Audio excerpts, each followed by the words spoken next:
बिस्मिल्लाहिर्रहमानिर्रहीम। Welcome to Arshad science academy में खुश हमदीद। आज हम करेंगे class 9 science group unit number 1 जिसका नाम है मैट्रिसेस।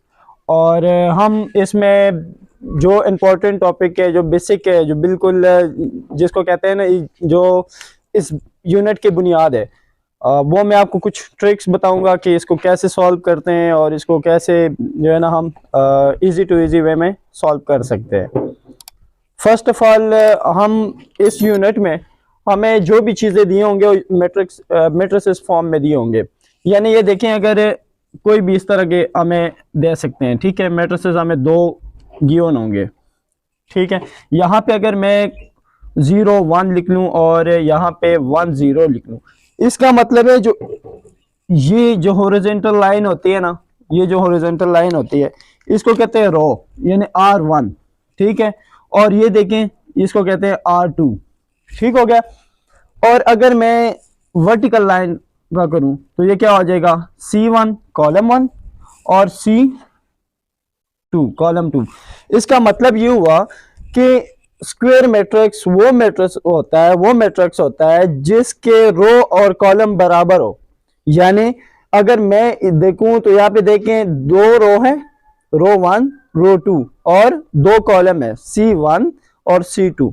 इसी तरह अगर मैं एक और लिख लेता हूं, फॉर एग्जांपल अगर कोई पेपर में इस तरह आ जाता है या आपसे पूछ लिया जाता है कि 3/3, यानी अगर मैं कह देता हूं कि 0 1 2 1 1 2, और यहां पे भी कह देते हैं कि 3 1 0, यानी देखें R1 R2 R1 R2 R3, ठीक है।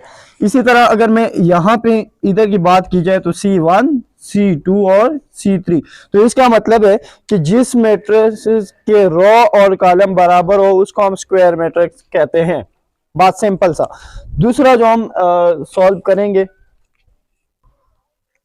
अच्छा, इसके बाद हम पढ़ेंगे स्क्वायर मैट्रिक्स के बाद हम पढ़ेंगे कि रेक्टेंगुलर मैट्रिक्स कौन सा होता है। रेक्टेंगुलर मैट्रिक्स वो होता है कि जिसका अगर हम देखें कि 1 2 3 एंड 1 2 3, हम अगर बात करें तो ये देखें R1 एंड R2, लेकिन C1 C2 एंड C3, इसका मतलब ये हुआ कि इसके रो और कॉलम बराबर नहीं है।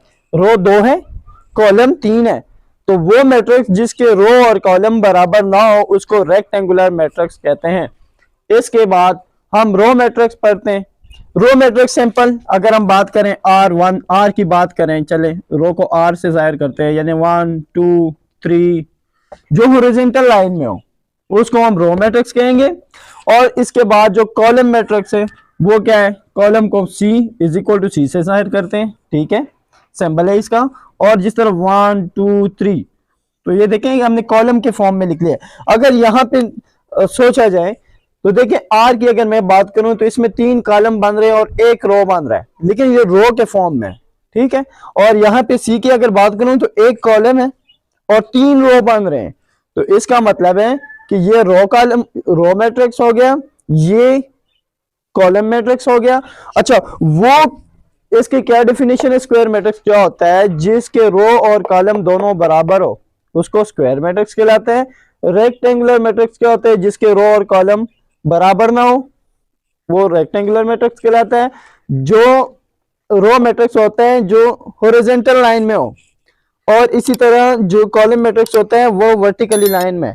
तो इसी तरह हम जो है हमें कुछ मैट्रिक्स दिए होंगे, यानी 1.29 chapter number unit class 9 unit number 1 1.2 में हमें सीधा आइडेंटिफाई करना है कि ये कौन सा, हमें कुछ क्वेश्चन गिवन होंगे, यानी लेट्स सपोज के एग्जांपल एमसीक्यूज आते हैं, तो एमसीक्यूज एक एमसीक्यूज इसमें से आता है 1 बोर्ड में।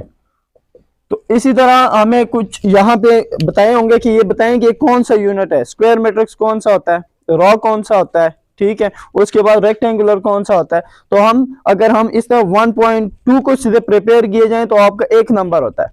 और 1 नंबर मीन कि आप जो है ना इस यूनिट में से एक शॉर्ट क्वेश्चन आता है, एक लॉन्ग क्वेश्चन आता है और एक दो एमसीक्यूज आते हैं। तो आपके अच्छे खासे जो है 12-13 नंबर इस यूनिट में से आते हैं। तो ये यूनिट अगर अच्छी तरह प्रिपेयर किए जाएं एग्जाम के पॉइंट ऑफ व्यू से, तो आपको जो है ना इसका बड़ा एक बेनिफिट होगा।